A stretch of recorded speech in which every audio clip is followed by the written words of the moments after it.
Please welcome Brad.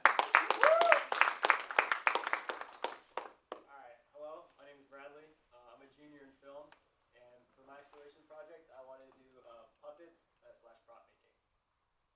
Alright, so here's my rough table of contents. I'm going to go over the history of puppets, and like everything I researched, how I made the puppet, like after I made the puppet, and then I'm going to do a little reflection. Alright, so first with research. I wanted to research the history of puppets because you kind of got to know the history in order to like make them. So puppets actually trace back all the way to 1000 BC in India. They're actually like little doll figures. It's more like marionettes than like a traditional like hand puppet. And the traditional hand puppets, like the ones Jim Henson made, they're like really popular around medieval times. So like also trace back pretty far. And then Jim Henson, you know that dude right there, truly popularized the puppet art form and put it in the mainstream. And so the types of puppets.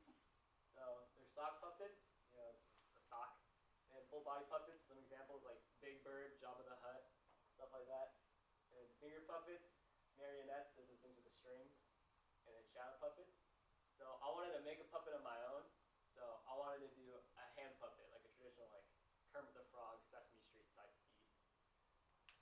And so in order to like make a puppet, I kind of wanted to like learn how to like puppeteer it as well. So some things I learned while researching how to like move a puppet, you kind of like got to use all the mouth movement from like your thumb, because like your top jaw doesn't open up like that when you talk. It like does that kind of. So that was like really big. Sympathetic movement. This is less like puppeteering and more like how you make the puppet. Like sympathetic movements, like all the movement in the puppet that's like not moved by the puppeteer, like the hair movement and stuff.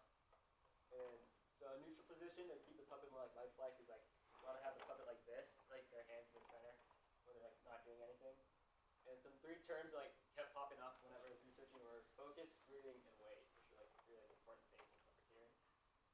And then two, I'm going to go over the process of making the puppet.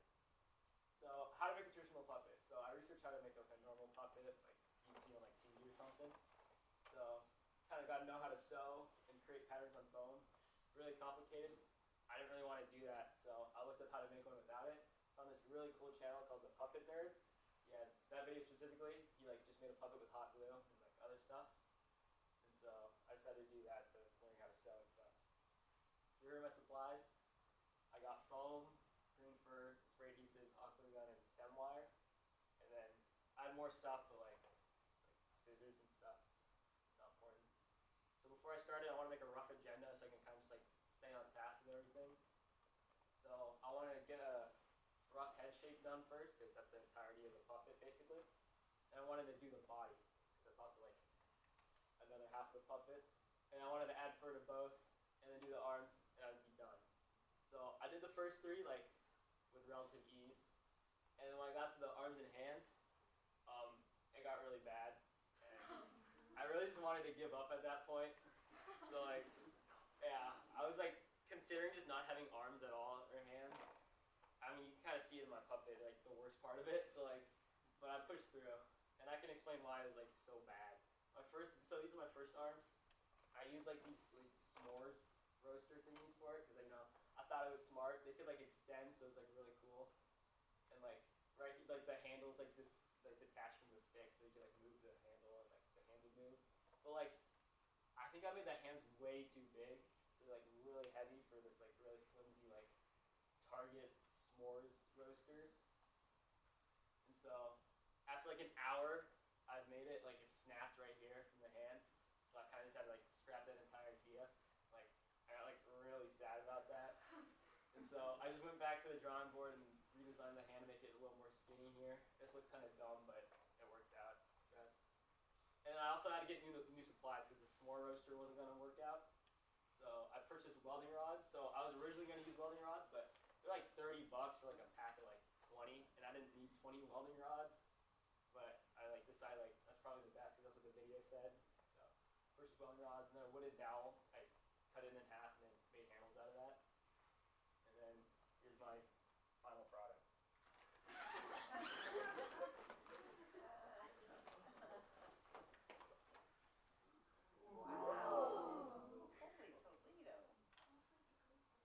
Okay. So yeah, here's my puppet. I'm not gonna do doing the hand thing, because you kind of have to like cross it. I'm not really good at the mouth thing either. I didn't really like practice at all, because the puppet took so much time. So yeah. And then post-production, it was a lot cleanup, and it really sucked. So like, here's my desk when I was done, and like, I don't know, it was just so much stuff. It was bad. And then the fur got everywhere. My dog started eating it. It was really bad. And like, there's fur just all over the house, and like, it's like, it gets on me all the time. But like, I wear like athletic gear because it doesn't stick on this as much. And like, here's all the foam that I cut off. It's like a lot. There's like more, but I threw the rest away. And then reflection. So like, puppet making is like a lot of trial and error. Like the hands, for example, like the first ones are like really bad. And then also, I used like normal scissors originally to cut the fur, and like that was like really stupid. I like broke those scissors, and like because like they're not meant to cut fur. And then so I didn't realize we had fabric scissors in our house, so and like that made it a lot easier. Another like takeaway was like just purchase everything like before I start, because like at some point I had everything done except for the fur, so I had to run to Joann's and buy fur. That really like wasted a lot of time. And then I didn't take a lot of photos of the process, like in between, because I was kind of just like caught up in making it. That kind of sucked. And some things I didn't get to do that I kind of wanted to do. It wasn't originally supposed to be like all about prop making. It was supposed to be just about puppeteering. So I was gonna make a little short skit or just get footage of me using the puppet. Sadly, like I didn't have the time for that. And I also didn't like properly learn how to use the two arm rods, as you can see. It's not that good. And then also just learn how to film with a puppet. Like you need like a separate monitor from the camera in order to see the movement of it to make it seem more realistic and stuff. So, I don't know, if I come back to this, maybe I'll like learn how to do that. Thank you.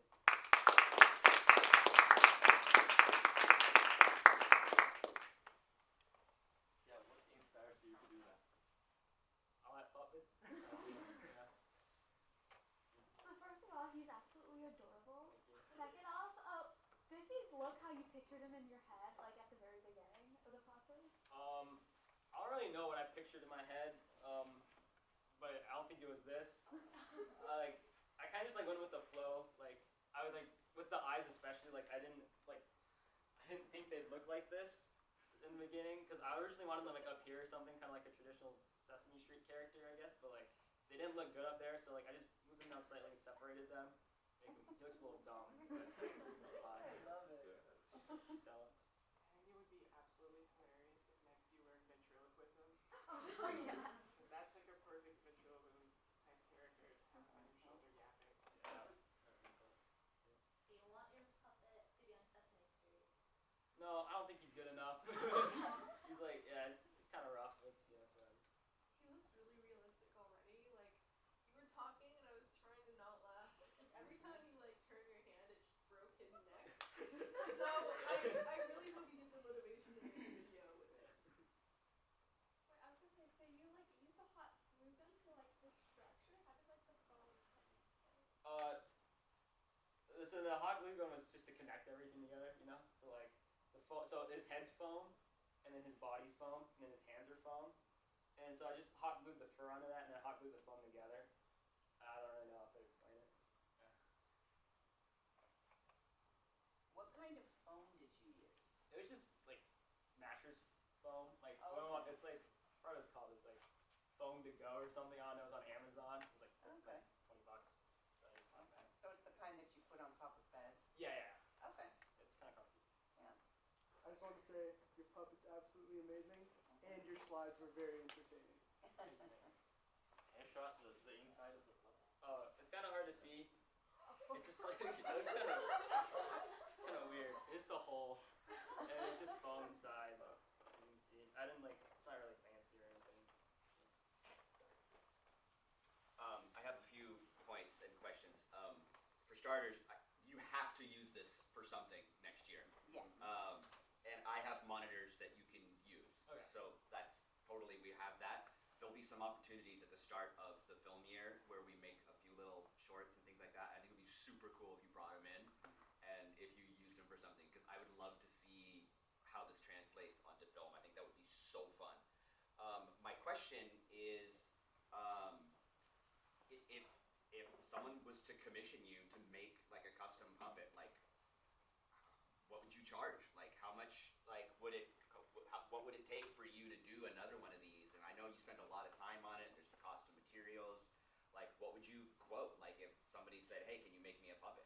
I think the cost of materials alone was probably around like, I want to say like 60, 50 bucks. So it wasn't too expensive. And I still have like a lot of foam left over. So I could technically make a second puppet. I just had to buy like, I have a lot of more welding rods and more wood. So like all of the, everything would be like there already. So like I could make another one, but I just don't have like the fur, like other stuff to make it. So I'd probably charge maybe like $100 maybe just to like put labor into it as well. I think you should charge more like $500. 500? Yeah, Yeah, I because your guess. time and the labor and like the skill, like all that stuff. Yeah, hundreds not How to make a business? Does it have a name? No, Oh, You have to give it a name. his name is at Noah. some point. Maybe I'll ChatGPT or something. So we're gonna see a performance next year, right? Yep. Yep, cool. I have one more question. Stop. I have one more question just about, for the mouth specifically, did you use any kind of like hardware or is it just kind of free floating? So the entire mouth is connected with this felt thing.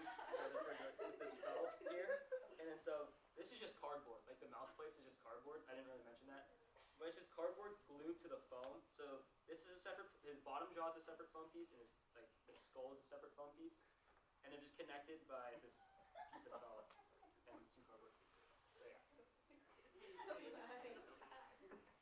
Bradley, you're tapping into something very powerful with this project.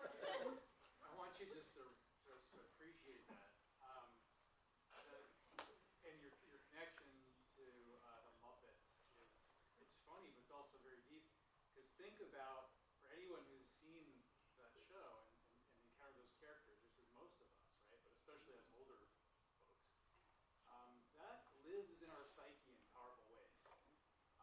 I actually, those characters are so universal that even my kids love, I mean, at least Theo right now, can appreciate Kermit the Frog, for instance. And I have a friend who is very creative and gets his guitar out and gets the Kermit the Frog Muppet out and he sings the Kermit the Frog songs and everything. And our kids are enraptured by that experience. And it is such an effective and powerful way to convey stories to children and to connect with that audience. It's just a very, very